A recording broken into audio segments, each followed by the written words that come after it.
She didn't find the horse. The horse found her, showed up at the edge of her property on a Tuesday morning in November, bleeding from the shoulder, dragging a shattered military tag through the mud. And the name on that tag didn't belong to any soldier she'd ever heard of. It belonged to her dead husband. Now, before we get into what that horse carried, not just physically but in every other sense of that word, I want to ask you something. Have you ever had a moment where the universe sent you an answer before you even knew what question you were asking? Because that's exactly what happened to this woman. And by the end of this story, you're going to understand why some things find their way home, even when no one is looking for them anymore. If you've ever lost someone and felt like the silence they left behind was somehow louder than everything else, leave a comment with your city and tell me. Like this video if you believe some bonds don't break just because one person is gone, and subscribe because the stories I tell here, they're not just stories. Now, let me tell you about Mabel Greer and the horse named Sergeant. The county of Harlan Falls, West Virginia, sits in a bowl between two ridges that block out the sun about 40 minutes earlier than the rest of the state. People who grow up there either love that or resent it deeply. Mabel Greer had loved it her whole life. The early dusk, the way the ridges turned purple before anywhere else did. The feeling of being held inside something older than yourself. She was 53 years old the November this story begins. Lived alone on 11 acres her grandfather had left her father, and her father had left her. The house was white with green shutters, a porch that wrapped 3 sides, and a barn that had been empty for 6 years, since the last of her goats died and she hadn't had the heart to replace them. Her husband, Dennis Greer, had been dead for 4 years. He died in the way that some people die. Not violently, not suddenly, but slowly and deliberately, as if his body had decided on a schedule and intended to keep it. Pancreatic cancer. 14 months from diagnosis to burial. Mabel had been with him every single one of those days, and when it was over, she understood grief the way you understand a foreign country after you've lived in it long enough. Not because you've mastered it, but because you know where the roads go. She wasn't broken.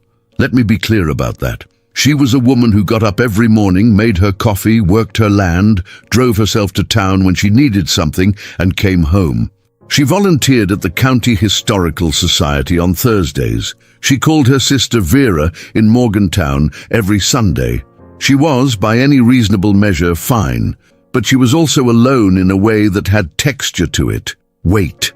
The kind of alone that doesn't announce itself dramatically, but just sits in the corner of every room, present and patient.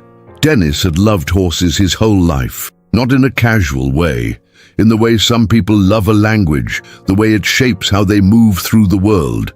He'd grown up with horses, worked with horses, and in the last decade of his life had volunteered with an equine therapy program connected to a VA center about 60 miles east of Harlan Falls. He'd worked with veterans and horses simultaneously, facilitating something that neither group could quite explain, but both clearly needed.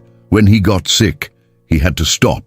The program director, a man named Curtis, who wore the same canvas jacket every season, had sent flowers to the funeral and a handwritten note that Mabel still kept in the kitchen drawer with the good scissors. The horse that appeared on her property that November morning was a 17-hand bay gelding with a scar running from his left ear down the side of his neck, like a parenthesis somebody had started and never finished. He was standing at the fence line near the old barn when Mabel looked out the kitchen window at 5:40 in the morning, and her first thought was not fear or confusion. Her first thought was, "He looks tired." She pulled on her coat and boots and walked out to him. He didn't move away. He stood with his head low and his breathing visible in the cold air, and when she got close enough she saw the wound on his left shoulder. Not fresh, but not fully healed either, the kind of injury that had been traveling. She also saw the tag. It was a military identification tag, the kind used on service animals, aluminum stamped, attached to a worn leather band that had been looped through his halter. The tag was standard issue, except for the 2 lines of additional text that someone had stamped manually below the official information. The horse's registered name was Sergeant First Class, designation 7741, retired from service 2019. But those two lines read, "For Dennis, he'll know what to do." Mabel stood in the cold for a long time. The horse turned his head and looked at her with one large dark eye, and she recognized the particular quality of that gaze. She had seen it in hospice rooms, in VA waiting areas, in the faces of men who had been somewhere they couldn't fully come back from. It was the look of a creature who had carried something heavy for a very long time and was ready, finally, to put it down. She opened the gate. "All right," she said. "Come on then." The first thing she did was call the vet. Doctor Ansel Bird had been the large animal vet for Harlan Falls and the surrounding 3 counties for going on 22 years. He was a quiet man who communicated primarily through facial expressions, which was efficient because his face was unusually expressive for someone who spoke so little. He arrived within the hour, examined Sergeant thoroughly, and communicated the following through a combination of 3 sentences and a series of significant eyebrow movements. The wound was a puncture, probably 3 to 4 weeks old, consistent with wire or a narrow metal edge. It had been treated not professionally but competently by someone who knew what they were doing. The horse was underweight, but not critically so. He had old injuries that Dr. Bird catalogued with the practiced efficiency of someone reading a record. Stress fractures in the right foreleg, healed. Scarring along the barrel consistent with blast proximity, a repaired tendon in the left hindquarter that had been done by a skilled hand. "This horse has been through something," Dr. Bird said. "I gathered," Mabel replied. "He's calm, though. That's notable. A horse with this history comes out of whatever he came out of, and he's calm. That means somebody spent a long time with him, somebody patient." Mabel nodded and didn't say anything about the tag, not yet. She was still deciding what the tag meant and whether she was ready to say it out loud. She set Sergeant up in the barn with hay and water and clean bedding, and she sat with him for 2 hours that first afternoon, while he ate and rested and occasionally turned to look at her as if confirming she was still there. She talked to him the way you talk to someone when you've forgotten that silence is also an option. Steadily, without particular topic, just the sound of a human voice filling a space that had been empty too long. She told him about the property, about her grandfather, who had built the barn in 1951 using timber he'd milled himself, about the goats, about the way the ridges change color in October.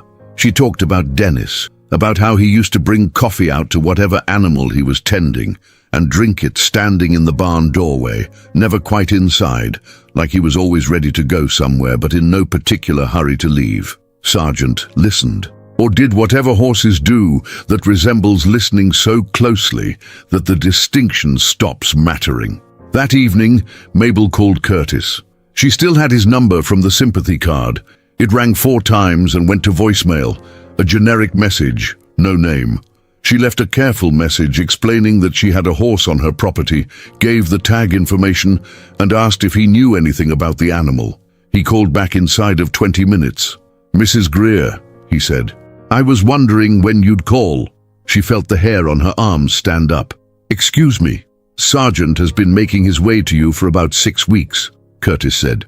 "We've been following at a distance." Curtis explained it that first call in pieces. Careful pieces, the way you explain something that sounds impossible by starting with the parts that are merely improbable. Sergeant had been part of the VA equine therapy program since 2018, brought in as a retired military working animal, retrained for therapeutic use. He had been Dennis's primary horse, not officially assigned to him, but in practice, in the way things work in programs where the paperwork and the reality have different opinions. Sergeant and Dennis had been a unit. When Dennis got sick and stopped coming to the program, Sergeant had changed, became harder to work with other volunteers. Not aggressive, just absent somehow, going through motions. When Dennis died, Sergeant had, according to Curtis, simply decided something. "Horses grieve," Curtis said. "People don't fully accept that, but they do." And some horses, the ones that have been through real things, real danger, real loss, they develop something that I'm not going to call intelligence, because that word doesn't quite fit. It's more like intention. Sargent had escaped the facility twice in the 18 months after Dennis's death. Both times he'd been found within a few miles, heading generally east. The second time, a volunteer named Phoebe had stayed with him through the night in a field rather than force him back, and something about that, the lack of force, the patient waiting, had changed something in Sargent's behavior. He'd walked back to the facility with her in the morning. But Curtis had started paying attention to what east meant. It meant Harlan Falls. The tag had been Curtis's idea, or rather, it had been an idea he'd found inside a conversation Dennis had had with him about a year before he died, about what should happen to Sargent when the program ended or when Curtis himself moved on. Dennis had said, with the calm certainty of someone doing paperwork on behalf of their own absence, "If something happens to the program, get him to Mabel. She'll figure it out. She always figures things out." Curtis had put it on the tag because it felt like the kind of instruction that deserved to be permanent. "So you let him go?" Mabel asked. There was a pause. "We didn't open the gate," Curtis said carefully. "But when he went under the fence at the east pasture 3 weeks ago, we made sure the way was clear." Mabel sat with that for a moment. Sat with the image of this horse, scarred and patient and grieving in whatever way horses grieve, traveling through West Virginia in November because something in him had set a coordinate, and he trusted it. "He's hurt," she said. "I know. He caught himself on a fence somewhere around Millsboro County. I sent the location to a vet contact in that area who I trust. She found him, treated the wound, and let him continue." "How many people helped him get here?" Curtis was quiet for a moment, more than you'd think. Winter came early to Harlan Falls that year, the way it sometimes does, not announcing itself, but simply arriving one morning as a fact you have to organize your life around. Snow on the ground before Thanksgiving, the ridges going white while the trees were still hanging onto the last of their color. Mabel and Sargent settled into each other with a practicality that felt, she thought later, like reuniting with someone you'd known in a different context and recognizing them despite the new setting.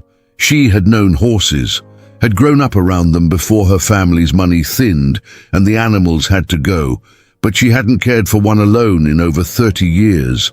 The physicality of it came back. The rhythms came back.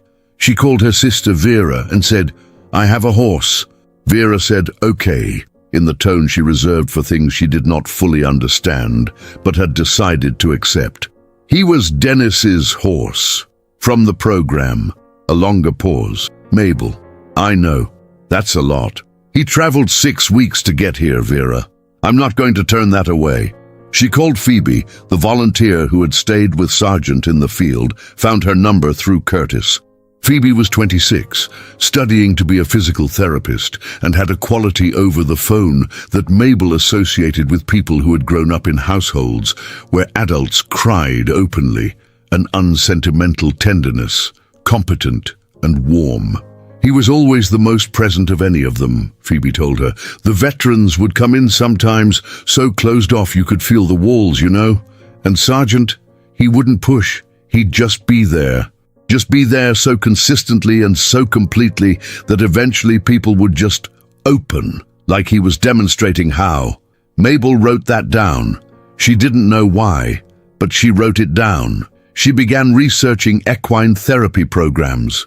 What it took to run one, what certifications were required, what the demand looked like in rural West Virginia, how many veterans were within a reasonable drive of Harlan Falls. She did this quietly, the way she did most things, without announcing it or asking permission or discussing it as a plan before it had earned the right to be called one. She called Curtis back. "Could you help me set something up? Here?" He was quiet for long enough that she thought the call had dropped.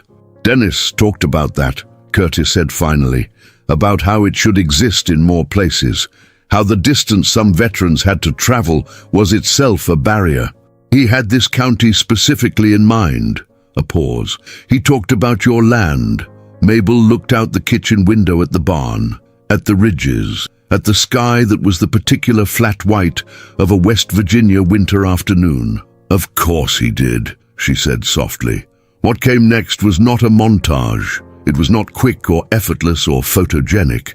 It was phone calls and paperwork and county meetings and a zoning variance that took 3 months to sort out, and a structural assessment of the barn that found 2 compromised beams that had to be replaced before anyone could responsibly bring additional animals inside.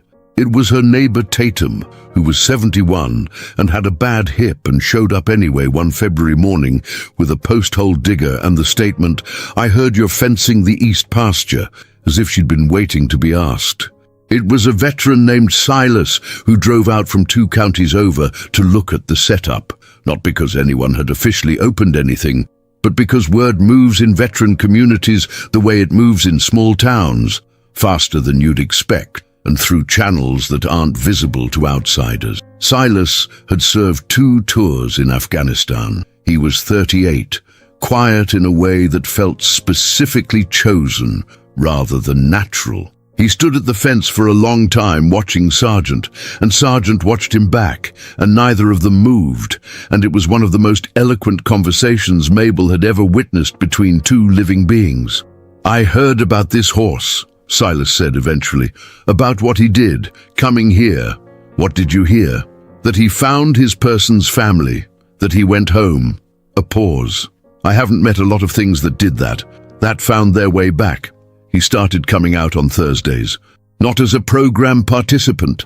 Nothing was official yet. Just to be around, to help with the feeding and the fencing and the 100 small physical tasks that owning an 11-acre property in winter generates constantly. He never talked much about his service, and Mabel never asked. Sergeant, for his part, treated Silas from the first day as though he were a known quantity. No wariness, no adjustment period, just the steady, present attention that Phoebe had described. Mabel started to understand what Dennis had understood, that the horse wasn't doing something magical. He wasn't reading minds or perceiving souls or any of the language that people reached for when they wanted to make this into something supernatural. He was simply there, in a way that was total and unhurried and without agenda. And for people who had spent time in places where nothing was ever without agenda, where the ground itself had intentions, that quality was not small. It was enormous. It was the thing they couldn't find in most rooms. Spring came. The beams got replaced. The east pasture fence got finished. Curtis drove out from the VA center with a woman named Dr. Lavinia Oakes, who was a licensed clinical counselor specializing in trauma-informed equine therapy, and the 3 of them sat on Mabel's porch in April and talked about what the program might look like. Dr. Oakes was precise and thorough, and asked questions that were designed to reveal the load-bearing assumptions underneath whatever answer you thought you were giving. By the end of the 2nd hour, Mabel understood why Curtis had brought her. Not to manage or supervise, but to build something that would hold. "The horse is the constant," Dr. Oakes said. "Everything else, the structure, the facilitators, the check-ins, it all serves the relationship between the participant and the animal. As soon as the structure becomes more important than that relationship, you've lost the thing." "Dennis would say the same thing in different words," Mabel said. "I know. Curtis told me about Dennis, about what he built at the center and how he built it." She paused. "What you're doing here, continuing it, I think that's worth naming clearly. This isn't a new thing, it's a continuation." That landed somewhere specific and quiet in Mabel's chest. The program opened formally on the 1st of June under the name Sergeant's Ridge Equine Center, named, Mabel told anyone who asked, for the horse and for the landscape simultaneously, both of which had earned the designation. They had 3 horses by then. Sergeant, a paint mare named Odette, who'd come from a rescue in Tennessee through a contact of Curtis's, and a steady quarter-horse gelding named Bruno, who belonged to Tatum's grandson and came over on a long-term loan agreement, negotiated over 2 phone calls and a plate of Tatum's cornbread. The first session participants were 6 veterans, referred through the VA Center and 2 other organizations. They ranged in age from 24 to 61.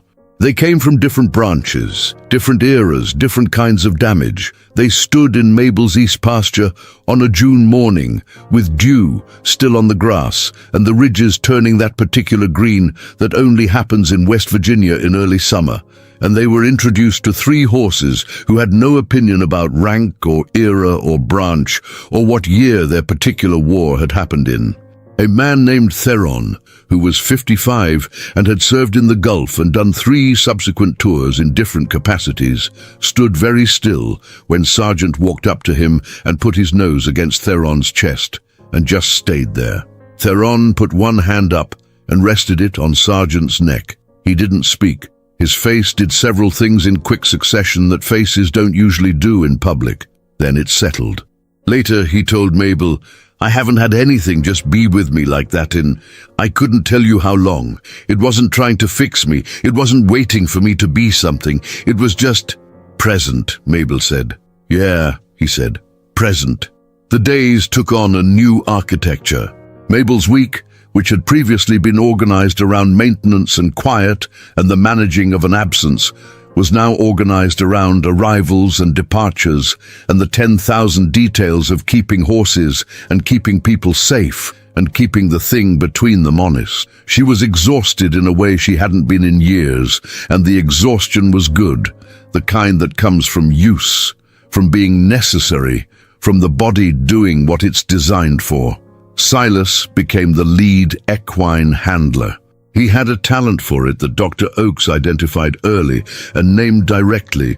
"You know how to be in a space without claiming it," she told him. "That's rare. That's teachable in theory, but very hard to teach in practice. You already have it." He started a certification process, started talking about eventually training other handlers, started, almost imperceptibly, expanding the size of his life. Phoebe drove out on weekends through the summer, split between her graduate program and what she increasingly referred to as the thing in Harlan Falls to her classmates, who, she reported, were deeply confused about why a physical therapy student was spending her weekends in a pasture in West Virginia. "I tried to explain it," she told Mabel one Saturday evening on the porch, "and I can explain the equine therapy research, the somatic work, the nervous system regulation stuff, all of that. But the part I can't explain is Sargent specifically, why he's different, why it feels different here." "It's Dennis," Mabel said simply. "He built something and then he left it behind in different containers." Phoebe thought about that. "The horse is a container." "We all are, honey," Mabel said, "for somebody." In August, a woman named Zora came. She was 47, a former army nurse, 3 tours over 12 years. She had been referred by the VA center and had, according to the intake notes that Dr. Oakes shared with Mabel in general terms, been resistant to previous therapeutic interventions. She arrived 15 minutes late for the first session, parked her truck with the front pointing out toward the road, and stood at the gate with her arms crossed for 4 minutes before coming in. Mabel watched from the porch. She didn't go out. She had learned from Dennis's stories, from the past 3 months, from watching Sargent with person after person, that sometimes the most useful thing you can do for someone is be very far away and let the horse work. Sargent was in the pasture with Bruno. He noticed Zora immediately. That was one of his qualities, that quality of noticing that felt directed rather than reflexive, like attention being paid rather than simply received. He didn't approach. He grazed for a few minutes. He let her come to him at her own pace, which was slow and circuitous, involving 2 stops and 1 moment where she turned her back entirely and looked at the ridges. The session was supervised by Silas and Dr. Oakes.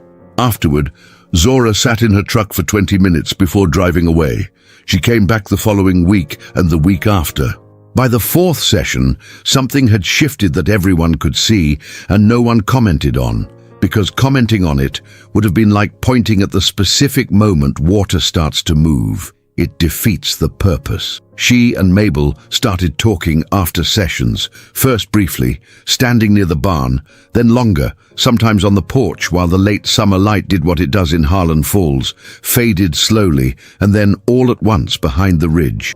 Zora had a dry, sideways humor that emerged in fragments, like a signal coming through intermittent static. She talked about the towns she'd lived in, the years she'd lost to things she didn't name directly, the way she'd spent a decade being fine in the same way a structure is fine when it has load-bearing cracks that haven't yet caused a collapse. She asked about Dennis, Mabel told her. Not the edited version, not the summary, the real one, the one with texture and contradiction, and the way grief isn't just sadness, but also confusion and absurdity, and sometimes inexplicable gratitude. He sounds like the kind of person that makes you better just by proximity, Zora said. He was. The frustrating thing about that kind of person is they usually don't know it. He thought he was just doing the obvious thing, tending what needed tending. Zora nodded slowly. People like that don't understand that the obvious thing is what most of us can't see. One afternoon in late August, Zora found something. She had taken to arriving early and spending time with Sargent before the session, which Mabel had given her tacit permission for, and Silas had formalized with a brief orientation on handling protocols. On this particular morning, she was grooming Sargent near the barn when she noticed that the old leather halter he'd arrived in, the one with the tag, had a second panel on the inner band, a small flap, hand-stitched closed with waxed thread. She found Mabel immediately. Mabel looked at the flap for a long time. She got scissors from the kitchen, the good ones from the drawer, the ones she kept near Curtis's note, and she sat on the barn floor next to Sargent and cut the thread. Inside the flap was a piece of paper folded 4 times into a tight square. The paper was aged, the fold lines dark. It had been there for a while. She unfolded it. It was Dennis's handwriting. She knew it immediately, the way you know a voice in a dark room, without seeing, without confirmation, just knowing. It said, "If you're reading this, Sargent did what I asked him to, or what I hoped he'd do. I know better than to give horses orders. I should have said more. I always thought I'd have more time to say more.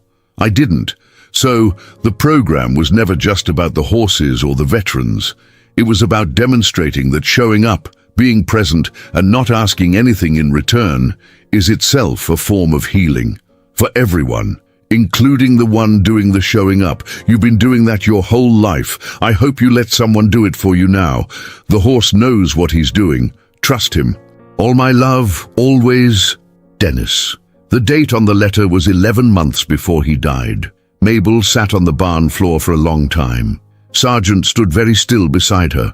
Outside, the August morning was doing everything August mornings do, getting warm early, the insects finding their voices, the light coming in through the barn door at a long angle and laying itself across the floor like something that had decided to stay.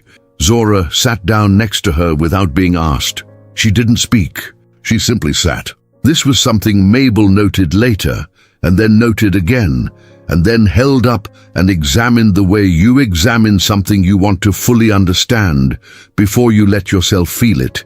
That Zora, who had arrived on that first day with her truck pointed toward the exit, her arms crossed like a bridge barricade, had simply sat down on a barn floor next to a woman she'd known for 6 weeks and been present with her, completely and without agenda, in exactly the way Dennis had described. In exactly the way Sargent had demonstrated. The horse knew what he was doing.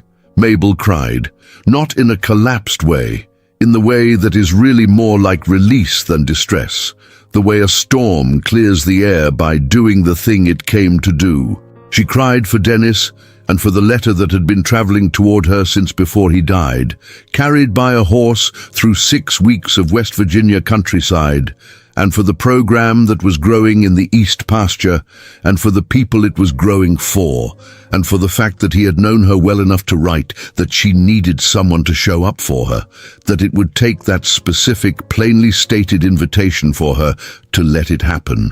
Zora put a hand on her shoulder, left it there. They stayed like that until the other vehicles started arriving for the morning session. The session that day was different, not visibly different. The same pasture, the same horses, the same group of veterans moving through the same activities that Dr. Oakes had structured.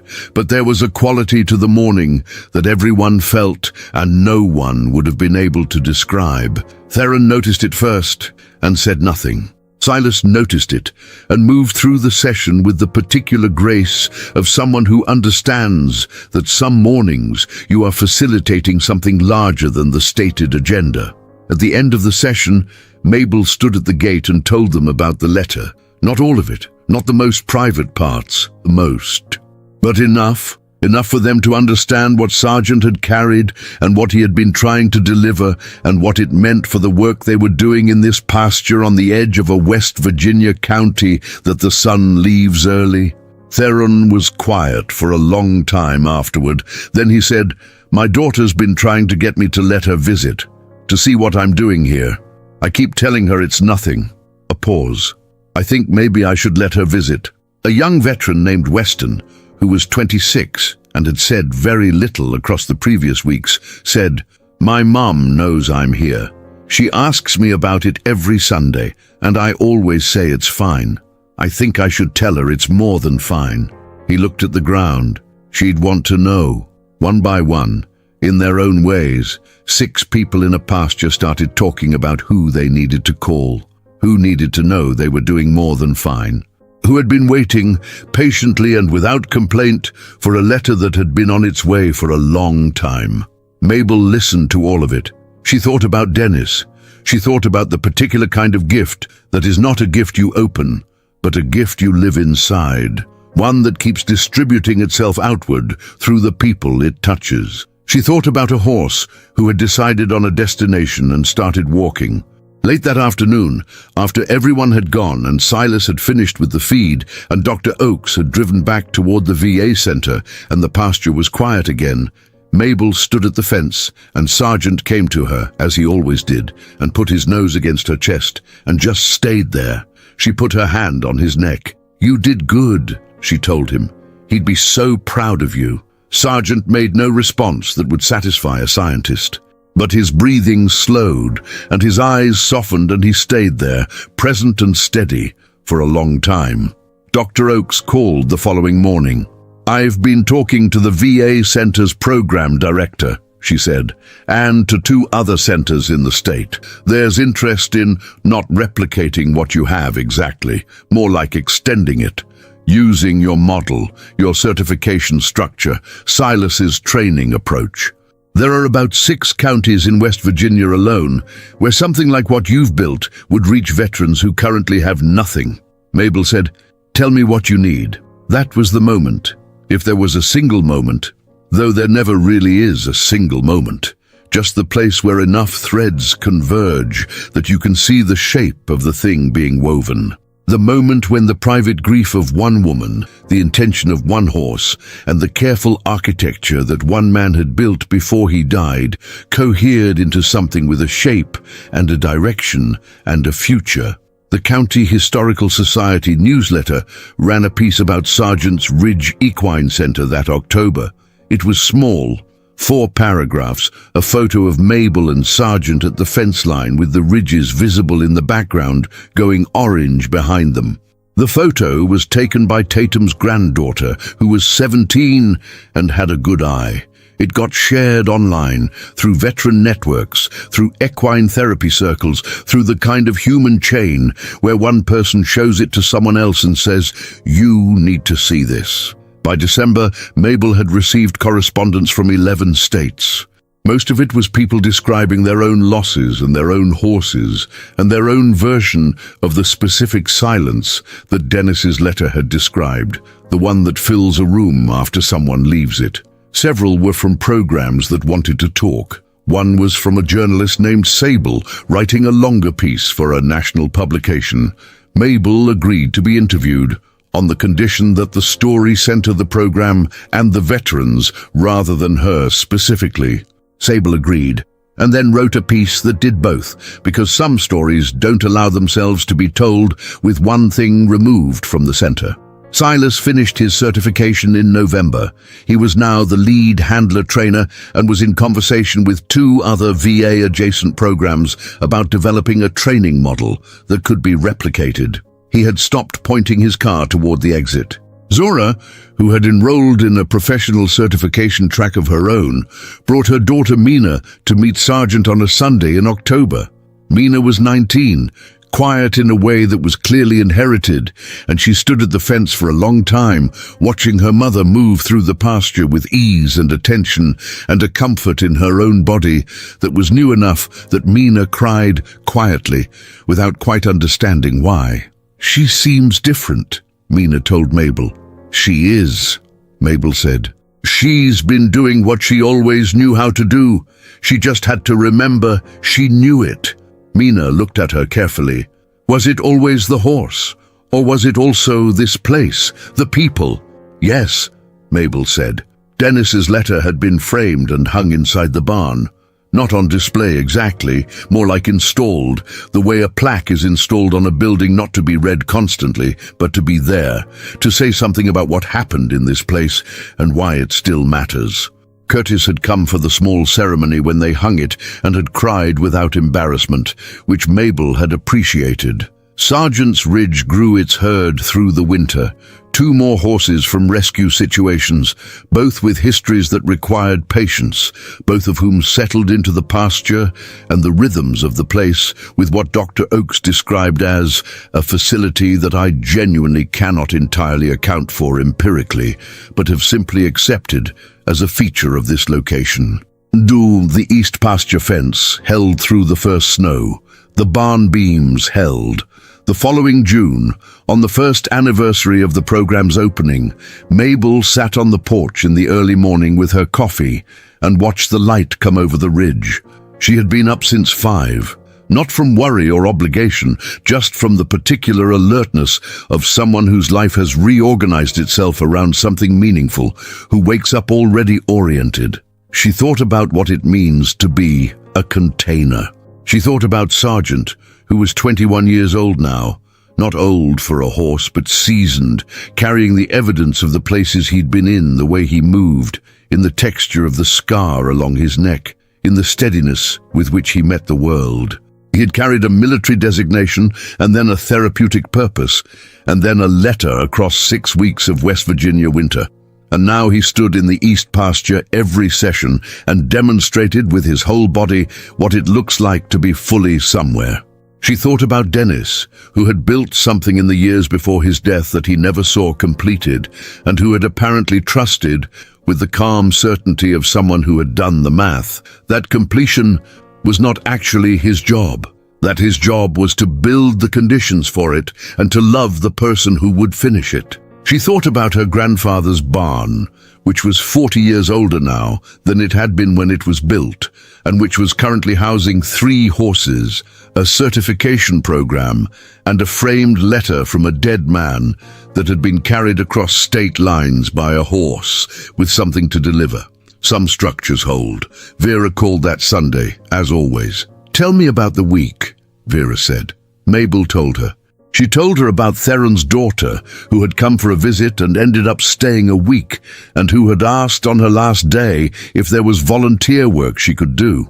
She told her about Weston, who was going to co-sign on a lease for his first apartment, which didn't sound like much but was everything in context. She told her about a new participant who had arrived with his truck pointed toward the road and his arms crossed, and how Sargent had noticed immediately. "And the horse?" Vera asked, always this question at the end. "He's good," Mabel said. "He's exactly the same as he was when he got here, except he's not hurting anymore." "That's what healing looks like," Vera said. "That's what coming home looks like," Mabel said. "They're not always the same thing." But sometimes, she thought, hanging up the phone and walking out to the pasture in the early morning. They are. She opened the gate. Sargent came to her. She stood with him in the June light, the ridge going green above them, the barn behind them with everything it held, and she thought about what Dennis had written. Showing up, being present, not asking anything in return is itself a form of healing. For everyone. She put her hand on Sargent's neck. For everyone. Some grief doesn't end. It doesn't wrap up. It doesn't close the way a chapter closes. But sometimes, and I want you to hear this, wherever you're watching from, whatever room you're sitting in, sometimes grief becomes something, not in spite of the loss, but through it, carried forward by the people and the places and occasionally by the animals who understood what needed to be delivered and simply started walking toward the right address. Dennis Greer spent the last years of his life building something he knew he wouldn't be there to see completed. He left instructions in a horse. He trusted his wife's capability more than she trusted it herself, and when the time came, everything found its way. Sergeant's Ridge Equine Center is still open. Mabel is still there. The ridge still takes the light before anywhere else does. And Sergeant, 17 hands, scarred neck, dark eyes that pay attention, stands in the east pasture every session morning like a creature who made it to where he was going and has no intention of leaving. If this story meant something to you, if you know someone who has been carrying something heavy and needs to set it down, or if you are that person, share this. Let it find the right address. Leave your city in the comments. Tell me what you're carrying. Tell me what you're building. Like this, if you believe that love doesn't stop moving when the person who sent it is gone. And subscribe, because I've got more stories like this one. Stories about ordinary people doing the quiet, extraordinary work of staying present in a world that makes it very hard to stay. See you in the next one.